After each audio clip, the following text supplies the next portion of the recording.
நீங்கள் பார்த்து கொண்டிருப்பது உங்கள் ஜாஷ்வா டிவி. சகல ஜனங்களுக்கும் நற்செய்தி.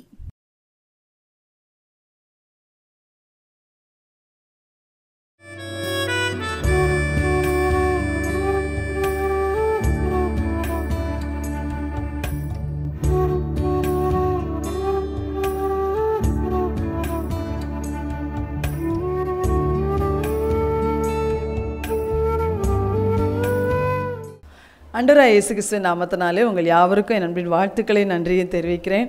ஆலோசனை நேரம் என்ற நிகழ்ச்சியின் வாயிலாய் கர்த்தருடைய வார்த்தையை கேட்கிறவங்க ஒவ்வொருவரையும் கர்த்தர் தாமே அளவில்லாமல் ஆசீர்வதிப்பாராக. இந்த நாளிலும் தேவன் நம்மோடு பேசும்படியாக நம்ம ஆண்டுடைய முகத்தை நோக்கி பார்ப்போம். எங்கள் அன்பின் பரலோக பிதாவே, இந்த அருமையான வேலைக்காய் ஸ்தோத்திரம்ப்பா. நம்முடைய வார்த்தைக்காய் நாங்கள் அனைவரும் காத்திருக்கிறோம். என்னோடும் எங்களோடும் பேசும், அடியாளை மறைத்து நீ வெளிப்படும். இயேசுவின் நாமத்தில் பிதாவே, ஆமேன். இந்த நாளிலும் தேவன் நம்மோடு பேசும்படியாக கொடுத்த அவருடைய வார்த்தை கலாத்தியரின் புஸ்தகம் 6ஆம் அதிகாரம் 14வது வசனம். நானும் நம்முடைய கர்த்தராகிய இயேசு கிறிஸ்துவின் சிலுவை குறித்தே அல்லாமல் வேறு ஒன்றையும் குறித்து மேன்மை பாராட்டாதிருப்பேனாக. அவரால் உலகம் எனக்கு சிலுவையில் அறையின்றிருக்கிறது, நானும் உலகத்திற்கு சிலுவையில் அறையின்றிருக்கிறேன். இந்த நாளில் நமக்கு கேட்க போகிற கர்த்தருடைய வார்த்தையின் தலைப்பு, நான் மேன்மை பாராட்டாதிருப்பேனாக. எதை குறித்து? நான் சிலுவை குறித்தே அல்லாமல் வேறு எதை குறித்து நான் மேன்மை பாராட்டாதிருப்பேனாக அப்படின்னு பவுல் சொன்ன அந்த வார்த்தையின் அடிப்படையில் தான் நம்ம ஆண்டுடைய வார்த்தையை தியானிக்க போகிறோம். தொடர்ந்து சிலுவை குறித்த உபதேசங்களை நம்ம கேட்டுக்கொண்டே வந்து கொண்டிருக்கிறோம். இந்த உபதேசங்களை உண்மையாய் நீங்கள் கேட்டு அந்த வார்த்தைக்கு நேராக உங்களை அர்ப்பணிப்பீர்கள் என்றால் கட்டாயம் ஆண்டுடைய வார்த்தையின்படியே அது உங்களுக்கு ஒரு பெரிய தேவ பலனை, ஒரு விடுதலையை, ஒரு ரட்சிப்பை உங்களுக்கு கொண்டு வர்றதை நீங்கள் பார்க்கலாம். இன்னைக்கு ஆண்டவர் பவுல் சொல்லுகிறார், நான் கர்த்தராகிய இயேசுவின் சிலுவை குறித்து தான் மேன்மை பாராட்டுவேன், வேறு எதை குறித்து நான் மேன்மை பாராட்டாதிருப்பேனாக அப்படின்னு சொல்கிறார். அப்படி சொல்லிட்டு நானோ அப்படின்னு சொல்கிறார். அப்போ நானோ என்று சொல்லும் போது அதுக்கு முந்தின வசனத்தில் அவர் சொல்கிறாரு, யூதர்கள் கள்ள போதகர்களைப் போல கலாத்திய சபைக்கு வந்து அவர்கள் விருத்த சேதனத்தை குறித்து அவர்கள் மேன்மை பாராட்டுகிறார்கள். அப்படின்னா என்ன? அப்படின்னா யூதர்கள் நியாயப்பிரமாணத்தின்படி அவங்க விருத்த சேதனம் பண்ணியிருப்பாங்க, மாம்சத்திலே சரீரத்தில் அவங்க விருத்த சேதனம் செஞ்சுருப்பாங்க. அப்போ இன்றைக்கு கலாத்திய சபை இவங்க எல்லாரும் பவுல் வழியாய் சுவிசேஷத்தை கேட்குறாங்க. கேட்டு இயேசுவை விசுவாசித்து, இயேசு நமக்காய் ரத்தம் சிந்தினதை விசுவாசித்து அவங்க ஏற்றுக்கொண்டாங்க ஆண்டவரை. ஆனால் இந்த விருத்த சேதனம் செய்யப்பட்ட யூதர்கள் இயேசுவை அவர்கள் விசுவாசிக்கவில்லை. ஆண்டுடைய ரத்தத்தினால மட்டும்தான் மீட்புன்றதை அவங்களால ஏற்றுக்கொள்ளவே முடியல. அதனால் அவங்க என்ன செய்கிறாங்க, அந்த கலாத்தியர் சபை மக்களிடத்தில் வந்து சொல்கிறாங்க, நீங்கள் இயேசுவை ஏற்றுக்கொண்டாலும் விருத்த சேதனம் கட்டாயம் நீங்கள் பண்ணிக்கொள்ளணும் அப்படின்னு சொல்கிறாங்க. அப்போ பவுல் அதை என்ன சொல்லுகிறார்? விருத்த சேதனம் பண்ணிக்கொள்ளுதல் என்பது அவங்க அதை குறித்து மேன்மை பாராட்டுவதற்காக, அப்படின்னா என்ன? பெருமை பாராட்டுவதற்காகத்தான் இதை சொல்கிறாங்க அப்படின்னு சொல்கிறார். அப்போ மேன்மை பாராட்டல்னா என்ன? நமக்குள்ளே இருந்து எதையெல்லாமோ குறித்து நாம் பெருமை பாராட்டுகிறோம், பெருமையோடு இருக்கிறோம். அது நம்ம வாயில் வார்த்தையாய் மேன்மை பாராட்டலாய் வெளிப்படுறது தான் மேன்மை பாராட்டல். அப்போ பவுல் சொல்லுகிறார், யூதர் அப்படிப்பட்டவங்களை கள்ள போதகர்கள் என்று சொல்லுகிறார். அப்போ இவர்கள் கிறிஸ்துவை விட்டு ஜனங்களை திருப்புகிறவராய் இருக்கிறார்கள், கிறிஸ்துவின் சுவிசேஷத்தை விட்டு ஜனங்களை திருப்புகிறவர்களாக இருக்கிறார்கள். அப்போ அதனால தான் பவுல் சொல்கிறார், கிறிஸ்து இயேசுவுக்குள் விருத்த சேதனமும் ஒன்றுமில்லை, விருத்த சேதனம் இல்லாமையும் ஒன்றுமில்லை அப்படின்னு சொல்கிறார். அவர் சொல்கிறாரு, இந்த கையினால் செய்யப்படுற, மாம்சத்தில் செய்யப்படுற இப்படிப்பட்ட காரியங்கள்லாம் ஒன்றுமே இல்லை அப்படின்னு சொல்கிறார். இது எல்லாவற்றையும் விட நீங்கள் புது சிருஷ்டியை ஆகணும், அதுதான் காரியம் அப்படின்னு சொல்கிறார். அப்போ யூதர்கள் இப்படி தங்களுடைய விருத்த சேதனங்களை குறித்து இன்னும் அவங்க பார்த்திங்கன்னா நிறைய காரியத்தை குறித்து, அதாவது அவங்க செய்கிற பாரம்பரியமான ஆச்சாரங்கள், நியாயப்பிரமாணத்தின் உபதேசங்கள், இதை குறித்தே அவங்க மேன்மை பாராட்டி கொண்டே இருந்தாங்க.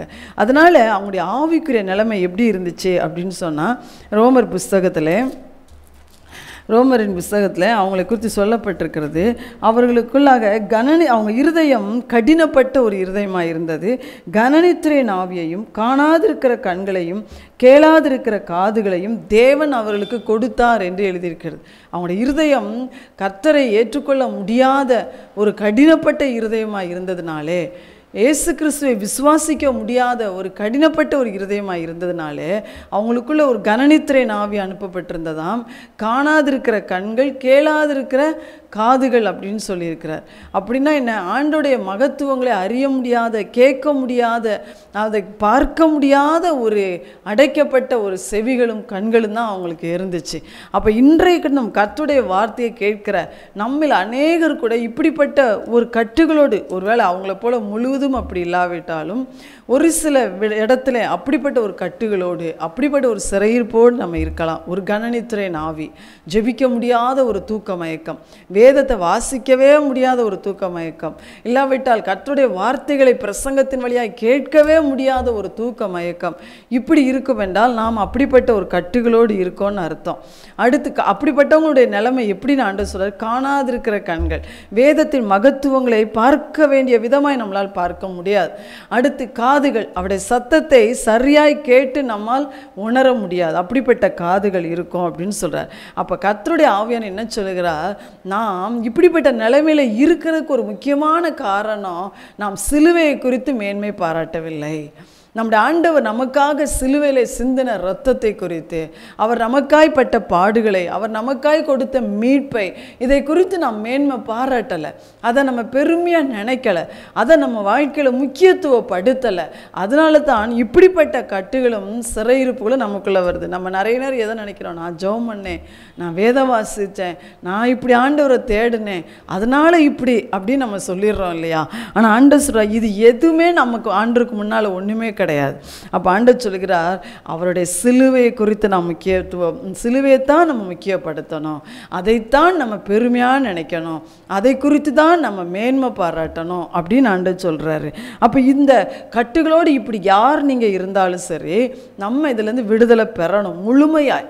ஏன்னா ஆண்டவர் சொல்றார், ஒரு புறம் கூட நம்முடைய ஆவிக்கிற வாழ்க்கை இருளாக இருக்கக்கூடாது, முழுவதும் நம்ம பிரகாசிக்கணும் அப்படின்னு ஆண்டவர் எதிர்பார்க்கிறார். அப்போ ஆண்டவர் சொல்றார், நீங்கள் இதுலேருந்து விடுதலை பெறணும்னா என்ன செய்யணும்? முதலாவது அவரை குறித்து மேன்மை பாராட்ட நம்ம ஒப்பு கொடுக்கணும் நம்மளோட வாழ்க்கையை. இயேசுவின் சிலுவையை நீங்கள் நல்லா கவனித்து பார்க்கணும். ஆண்டவர் சிலுவையில் நமக்காய்ப்பட்ட பாடுகளை கவனிக்கணும். கெத்செமனே தோட்டத்தில் இருந்து ஆண்டவர் சிலுவையில் அவருடைய ஈட்டியால் விழாவில் குத்தப்படுற வரைக்கும் எவ்வளோ பாடுகளை அனுபவித்தார்.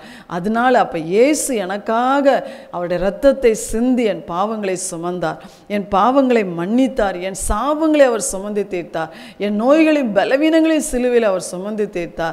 எனக்காக அவர் காலிலே ஆணிகளால் கடாவப்பட்டு சாத்தானுடைய தலையை அவர் நசுக்கினார், சாத்தானுடைய துரைத்தனங்களை அதிகாரங்களை உறிந்து எனக்கு வெற்றியை கொடுத்தார் என்று சொல்லி அந்த வார்த்தைகளை, அந்த சிலுவையில் தேவன் நமக்காய் கொடுத்த மீட்பை, நமக்காய் கொடுத்த ரட்சிப்பை, ஆசீர்வாதங்களை, ஜெயத்தை நம்ம முக்கியப்படுத்தி அதை நம்ம மேன்மை பாராட்டணும். நம்ம எப்படி மேன்மை பாராட்டணும்? யார்ட்டையா சொல்லிகிட்டே இருக்கணுமா? இல்லை, நம்ம அதை சொல்லி சொல்லி ஜெபிக்கணும். அதை நினைத்து நம்ம ஆண்டுக்கு நன்றி சொல்லணும். நம்முடைய இருதயம் ஆண்டவரை அடிக்கடியாய் ஆண்டுடைய சிலுவையை நம்ம கவனித்து பார்க்கணும். அதை குறித்த வேத வசனங்களை இன்னும் கருத்தூண்டி நம்ம வாசிக்கணும். அப்பொழுது நம்ம உள்ளத்தில் தன்னை போல நமக்குள்ள அப்படி ஒரு மாற்றம் வரும் என்று ஆண்டவர் சொல்லுகிறார். அப்போ முதலாவது சிலுவை குறித்து மேன்மை பாராட்ட உங்களை ஒப்பு கொடுங்க. ஆண்டவரே, நான் அதை விசுவாசித்து, ஏன்னா எல்லா ஆசீர்வாதங்களும் இயேசு நமக்கு சிலுவையில் சிந்தின இரத்தத்திலிருந்து தான், அவர் பட்ட பாடுகளிலிருந்து தான் நமக்கு எல்லாமே வருகிறது.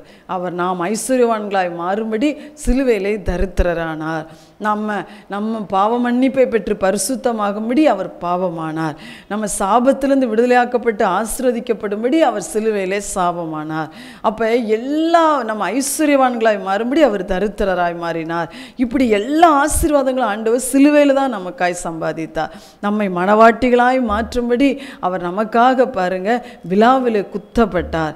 எல்லா அந்த கேடுகளையும் நமக்காய் அடைந்தார். இதை சொல்லி சொல்லி நாம் மேன்மை பாராட்டணும் அப்படின்னு ஆண்டவர் சொல்லுகிறார். அப்போ ஆண்டுடைய நம்ம கொடுக்குற எல்லா ஆசீர்வாதங்களுக்கும் சிலுவையில் அவர் சிந்தின ரத்தம், அவர் பட்ட பாடுகள், இதுதான் முக்கியம். அதனால் அதை குறித்து மேன்மை பாராட்ட உங்களை அர்ப்பணிங்க. அடுத்து பவுல் சொல்லுகிறார், அதே கலாத்தியர் 6ஆம் அதிகாரத்தில் அந்த 15ஆம் வசனத்தை சொல்கிறார், கிறிஸ்து இயேசுவுக்குள் விருத்த சேதனமும் ஒன்றுமில்லை, விருத்த சேதனம் இல்லாமையும் ஒன்றுமில்லை, புது சிருஷ்டியே காரியம் அப்படின்னு சொல்கிறார். அப்போ இன்னைக்கு நம்ம காலத்தில் இந்த விருத்த சேதனம் அப்படிலாம் கிடையாது. ஆனால் இன்னைக்கு கர்த்தருடைய பிள்ளைகளாகிய நமக்குள்ள நிறைய மேன்மை பாராட்டல் உண்டு. எப்படி தெரியுமா? இப்போ நம்ம அனுசரித்து கொண்டிருக்க இந்த லெந்து காலங்களில் கூட நம்முடைய உபவாசங்களை குறித்து நம்ம மேன்மை பாராட்டி கொண்டிருப்போம். நம்முடைய திருச்சபையில் ஒவ்வொரு சபையில் ஒவ்வொரு விதமாக இந்த காரியங்களை இந்த ஆராதனைகளை ஒவ்வொரு விதமாக நம்ம அனுசரித்து கொண்டிருப்போம். அதை குறித்து நம்ம மேன்மை பாராட்டி கொண்டிருப்போம். நான் ஒழுங்காக ஆலயத்துக்கு போயிடுவேன், நான் ஒழுங்காக இந்த காரியங்கள்லாம் செஞ்சுருவேன், இதெல்லாம் குறித்து நம்ம மேன்மை பாராட்டி கொண்டிருப்போம். ஒருவேளை நம்ம இருக்கிற சில காரியங்களை இந்த நாட்களில் தியாகமாய் விட்ட காரியங்களை இல்லையா, அடுத்து இது நான்வெஜ் போன்ற காரியங்களை நான் சாப்பிடலை, இந்த மாதிரி காரியங்களாம் நான் ஒதுக்கிட்டேன், நான் பூ வைக்கலை, இந்த மாதிரிலாம் நம்முடைய திருச்சபையில் சில காரியங்கள் இருக்குது. ஆனால் ஆண்டவர் சொல்லுகிறார், இது எல்லாம் நல்லது தான், ஆனால் இதுவெல்லாம் அவருடைய பார்வையில் முக்கியமான காரியம். கர்த்தர் சொல்லுகிறார், இந்த மாதிரி காலங்கள் உங்களுக்கு கொடுக்கப்பட கர்த்தருடைய வார்த்தைகளை இந்த நாட்களில் அதிகமாக நீங்கள் கேட்க நீங்கள் புது சிருஷ்டிகளாய் மாறுகிறீர்களா, அதுதான் ரொம்ப முக்கியம். ஆண்டவர் சொல்றார், புது சிருஷ்டி தான் காரியம். நீங்கள் எவ்வளோதான் நம்முடைய திருச்சபையின் காரியங்களை நம்ம அனுசரித்து அந்த நாட்களின் ஆராதனைகளை, உபவாசங்களை, ஜபங்களை எல்லாவற்றையும் நம்ம ஏறெடுத்து நம்ம கர்த்தருடைய வார்த்தைகளை கேட்டும் நம்முடைய வாழ்க்கையில் ஒரு மாற்றம் இல்லை என்றால் இவை எல்லாம் விருதாதான். அதை தான் அந்த இடத்துல பவுல் சொல்லுகிறார். விருத்த சேதனமும் ஒன்றுமில்லை, விருத்த சேதனம் இல்லாமையும் ஒன்றுமில்லை. சிலர் இந்த நாட்களில் எந்த ஒரு ஆகாரத்தையும் புசிக்க ஒதுக்க மாட்டாங்க.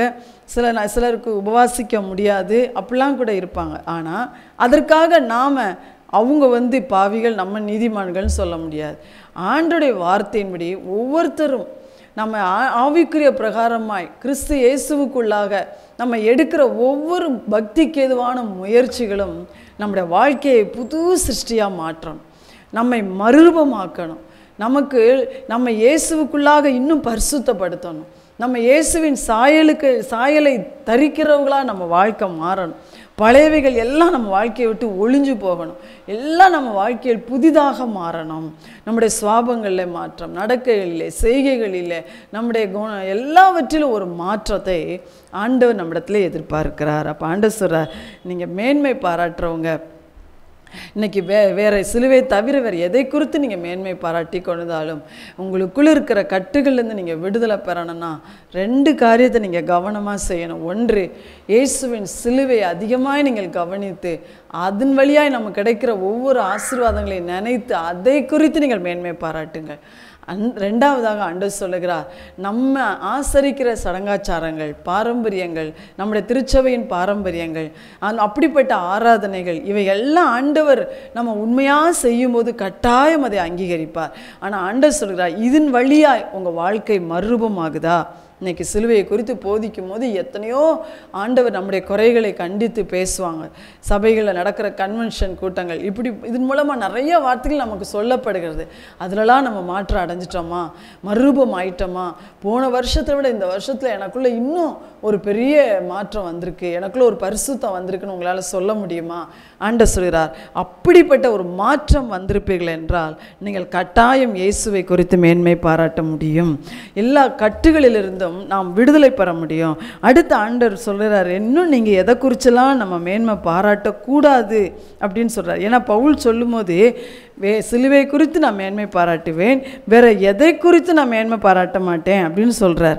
இந்த இடத்துல ஆண்டவர் சொல்கிறார், எரேமியா தீர்க்கதரிசியின் புஸ்தகம் 10ஆம் அதிகாரத்தில் 23-24 ஆண்டவர் சொல்கிறார், ஞானி தன் ஞானத்தை குறித்து மேன்மை பாராட்ட வேண்டாம், பராக்கிரமன் தன் பராக்கிரமத்தை குறித்து மேன்மை பாராட்ட வேண்டாம், ஐஸ்வர்யவான் தன் ஐஸ்வர்யத்தை குறித்து மேன்மை பாராட்ட வேண்டாம். இந்த இடத்துல ஆண்டவர் 3 காரியத்தை சொல்லிக்கிறார். ஒருத்தங்க ஞானத்தை குறித்து, உங்களுக்கு கொடுக்கப்பட்ட ஞானத்தை குறித்து நீங்கள் பெருமை பாராட்ட வேண்டாம்.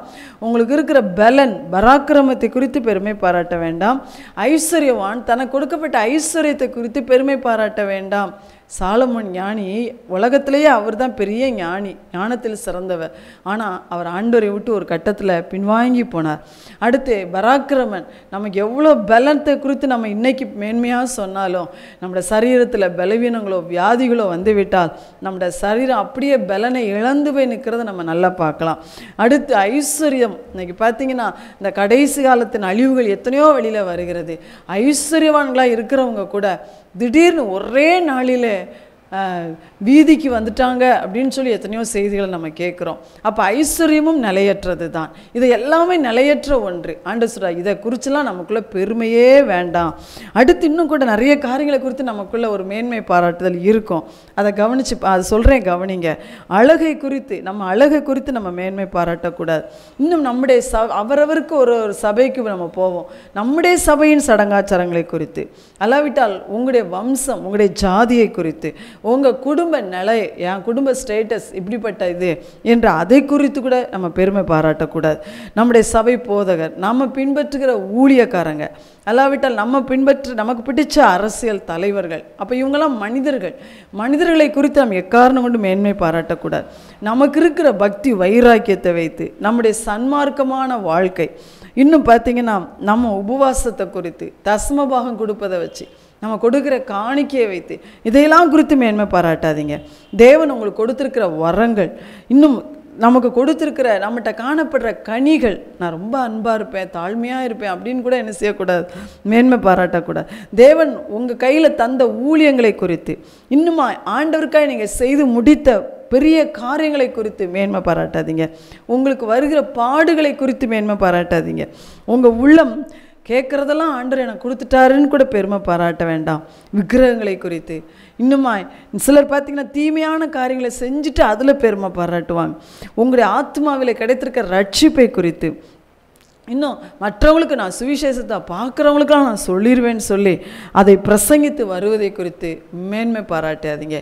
இது எல்லாமே தேவனுடைய கரத்திலிருந்து நம்ம கிடைக்கிற ஈவு. இது எல்லாமே அவருடைய இரத்தத்தின் புண்ணியத்தினாலே நம்ம கிடைக்கிற ஆசீர்வாதங்கள், நம்ம கிடைக்கிற பாக்கியங்கள் என்பதை நம்ம ஒரு நாளும் மறந்து போகக்கூடாது. அப்போ ஆண்டவர் இப்படிலாம் நம்முடைய வாழ்க்கையிலே மேன்மை பாராட்டுகள் இருக்கும் என்றால் அதுவே நம்முடைய வாழ்க்கையின் கட்டுகளாகவும் சிறையிருப்புகளாகவும் மாறிவிடுகிறது. நம்முடைய ஆசீர்வாதத்துக்கு அது தடையாய் மாறுகிறது. அப்போ 24ஆம் வசனத்தில் எரேமியா சொல்கிறாரு, மேன்மை பாராட்டுகிறவன் பூமியிலே கிருபையையும் நியாயத்தையும் நீதியும் செய்கிற கர்த்தர் நான் என்று என்னை அறிந்து உணர்ந்திருக்கிறதை குறித்தே மேன்மை பாராட்ட கடவன் என்று கர்த்தர் சொல்லுகிறார். இவைகளின் மேல் பிரியமாயிருக்கிறேன் என்று கர்த்தர் சொல்லுகிறார். ஆண்டவர் என்ன சொல்றாரு? அவர் கிருபையுள்ள தேவன், அது மாத்திரம் இல்லை, அவர் நியாயமும் நீதியும் செய்கிற கர்த்தர். இதை நம்ம எல்லாரும் அறிந்து கொள்ளணும். அறிந்து உணர்ந்து நம்ம ஆண்டவரை குறித்து மேன்மை பாராட்டணும். இது மேலே நான் பிரியமாக இருக்கிறேன்னு சொல்கிறார். கிருபையுள்ள தேவன், நம்ம எல்லாருக்கும் அவர் கிருபை உள்ளவர்னு தெரியும். அவருடைய கிருபை இல்லாமல் நம்மளால் எதையுமே செய்ய முடியாது. அது நம்ம எல்லாரும் தெரிஞ்சுக்கிடணும். நம்ம எந்த காரியத்தை செய்தாலும் அவருடைய கிருபை, அவர் கண்களில் கிடைத்த கிருபை, அவருடைய கிருபைன்னு சொல்லி நம்ம அவரை மேன்மை பாராட்டணும்.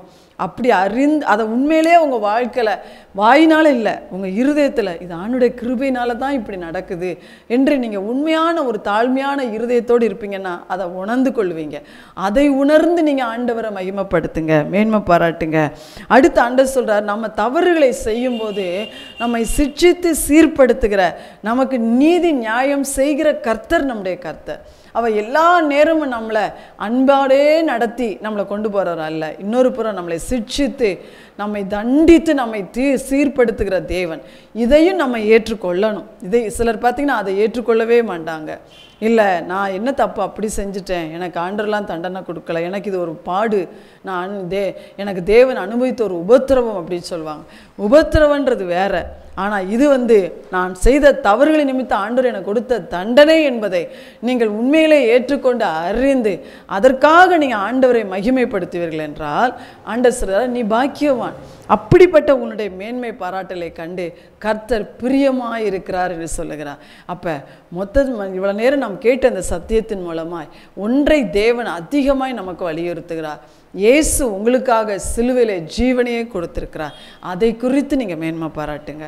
இன்னும் சங்கீதக்காரன் சொல்லுகிறார், நான் கர்த்தரை குறித்தே மேன்மை பாராட்டுவேன். நம்ம ஆண்டவராக இயேசுவை குறித்தே நம்ம மேன்மை பாராட்டுவோம். இன்னும் சங்கீதக்காரன் சொல்கிறார், கர்த்தருடைய நாமத்தை குறித்து மேன்மை பாராட்டுங்கள். இயேசுவின் நாமத்தை குறித்து, அவருடைய வல்லமை குறித்து, அவருடைய நாமங்கள் எத்தனையோ வேதத்தில் எழுதப்பட்டிருக்கிறது, அதையெல்லாம் குறித்து நம்ம மேன்மை பாராட்டுறவர்களாய் காணப்படணும். இதை தவிர வேற எந்த மேன்மை பாராட்டல் இருந்தாலும் அவனுடைய சிலுவைக்கு முன்பாக வந்து, ஆண்டவரே உம்மை தவிர, உம்முடைய சிலுவையை தவிர வேற எதை குறித்த மேன்மை பாராட்டல், பெருமை பாராட்டல் எனக்குள்ளே இருந்தா என்னை மன்னிங்க ஆண்டவரே, அதை என்னை விட்டு நீங்கள் அழித்து போடுங்க, அதை ஒழிச்சு போட்டுருங்க. உண்மையே மகிமைப்படுத்துகிற வாழ்க்கை எனக்கு தாரும், உண்மையே உயர்த்துகிற அந்த வாழ்க்கையை தாரும், உம்முடைய சிலுவையவே முக்கியப்படுத்துகிற அந்த தாழ்மையுள்ள இருதயத்தை, பரிசுத்தமுள்ள இருதயத்தை எனக்கு தாரும். நீங்கள் கேட்டு பாருங்கள். அப்போ இந்த சிலுவையின் உபதேசங்கள் உண்மையிலேயே உங்களுக்கு பெரிய ஆசீர்வாதத்தை கொண்டு வரும் என்பதிலே சந்தேகமே இல்லை. அப்படிப்பட்ட தேவ கிருபை ஆண்டு நேரத்தில் நமக்கு தரும்படியாய் நாம் கண்களை மூடி ஆண்டுடைய முகத்தை நோக்கி பார்ப்போம். எங்கள் அன்பின் பரலோக பிதாவே, உம்முடைய வார்த்தைக்காய் ஸ்தோத்திரம்ப்பா. எங்களுக்காய் சிலுவை நீ பட்ட பாடுகளை நினைத்து உமக்கு நாங்கள் நன்றி செலுத்துகிறோம். உம்முடைய ரத்தத்தை சிந்தி எங்களுக்காக மீட்பை சம்பாதித்து விடுதலையை, ஆண்டவரே ஆசீர்வாதங்களை, அப்பா சுகத்தை, எல்லா ஐஸ்வர்யங்கள் எல்லாவற்றையும் நீ சம்பாதித்து வைத்திரப்பா. அதனால தான் நாங்கள் இன்றைக்கு வரைக்கும் பிழைத்திருக்கிறோம் ஐயா. இதை ஒரு நாளும் உம்முடைய வார்த்தையை கேட்குற ஒருவரும் நாங்கள் மறந்து போகக்கூடாது. அதை மறந்து உண்மை மேன்மை பாராட்டுவதை விட்டுவிட்டு எங்களுடைய ஞானத்தை குறித்தோ, பலத்தை குறித்தோ, எங்களுடைய ஐஸ்வர்யத்தை குறித்தோ, அல்லாவிட்டால் நீர் எங்களுக்கு கொடுத்திருக்கிற ஆவிக்குரிய உலக பிரகாரமான ஆசீர்வாதங்களை குறித்தோ நாங்கள் மேன்மை பாராட்டி விடாதபடி, எங்கள் குடும்பத்தை குறித்து, எங்கள் ஜாதியை குறித்து, எங்களுடைய சபைகளை குறித்து, நாங்கள் செய்கிற ஊழியங்களை குறித்து, எதை குறித்து நாங்கள் மேன்மை பாராட்டாதபடி ஆண்டவரே உண்மையே உயர்த்துவதற்கு எங்களுக்கு கிருபை தாரும். அப்படிப்பட்ட கிருபை நீர் எங்களுக்கு தரும்படியாய் உம்முடைய கரத்தில் எங்கள் எல்லாரையும் தாழ்த்தி ஒப்பு கொடுக்கிறோம். உம்முடைய சிலுவையின் ரத்தம் எங்கள் மேலே இறங்கி எங்களை அப்படியாய் சுத்திகரித்து பரிசுத்தமாக்கட்டும். நீர் அப்படி செய்வதற்காய் நன்றி நன்றி. இயேசுவின் நாமத்தில் பிதாவே, ஆமென்.